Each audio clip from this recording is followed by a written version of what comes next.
So Kenneth Farid is still here to stay, going back and forth all season, using trade in my titles because I want to get more viewers. And I finally realized, you know what, Kenneth Farid ain't perfect, he's not where I want him to be just yet, but we can work with him, okay? And really it was the game against the Miami Heat where repeatedly calling pick and rolls, which resulted in Farid cutting to the basket, help defender coming over, and Jusuf Nurkic being able to take advantage of his already pretty decent mid-range jumper. Of course, Jusuf Nurkic, the second he walks out onto the floor, his stamina already drops by 25 points, but when he's out there, we can use that. And so, I said, alright, we need to maximize this. Went through the playbook, found a few plays that I feel are going to allow us to have Mudiay and Farid in pick and rolls, attacking the basket. Help defender is going to have to come off of Nurkic, which can result in, of course, an open jumper. And we're going to see it all in practice here against the Indiana Pacers. Alright, Farid, get the hell up here. I'm keeping you, so you better impress me with these screens. Alright, that was a pretty good one on George Hill. They got to bring help, and look at that. Nurkic open on the mid-range. Man, that's beautiful. It's more beautiful than when you finish first place in the Destiny Sparrow race, which just dropped today and is absolutely amazing. Look at this, another one. Bank shot from Nurkic that time. You notice that the release was a C, probably because he was way too damn tired, and that little thing right there is one of the unfortunate things about sprinting forward with Emmanuel Mudiay, is 2K will very gladly have you throw the ball off of some dude's midsection and lose the ball. I try to post up with Mudiay, that might be about 3 or 4 years too early for that. The rich man's Derek Fisher bringing the ball up now, George Hill. And the second Paul George has the ball, I'm already terrified, but look at this block by KJ McDaniels. KJ is already a defensive player. He can already zip up and down the floor. The problem is he's Ricky Rubio levels of bad when it comes to his shooting, but he'll get there, and what the hell are we doing here, guys? We're allowing offensive rebounds to Miles Turner? The guy looks like an executor from Pokemon. Remember that pineapple-looking thing? That's Miles Turner's haircut. But you know what? It's all good. And Indiana really struggling offensively at the moment. I don't know if it's because they're bad or we're good. Defensively, we've been cool this season. New backup point guard Pierre Jackson in the game, and hold on. Y'all left Gallo the God open? Listen, man, I know Gallinari can look kind of cross-eyed sometimes, but he can shoot nonetheless. Y'all gotta defend him. Now he's got Rodney Stuckey on him. He should probably make... I don't know about that one. I'm trying to get Gallinari some more post-ups. He's not a natural player at that, but we're slowly, molding him to where he can do that.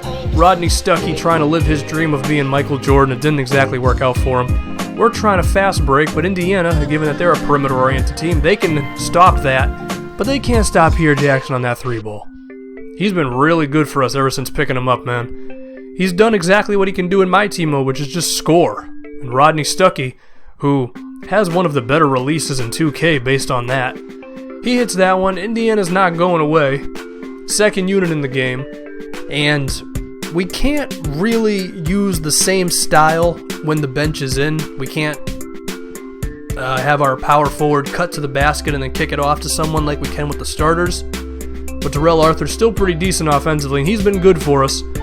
Monte Ellis, who might be the greatest or worst combo guard ever, gives it up to Stuckey, another 3-pointer.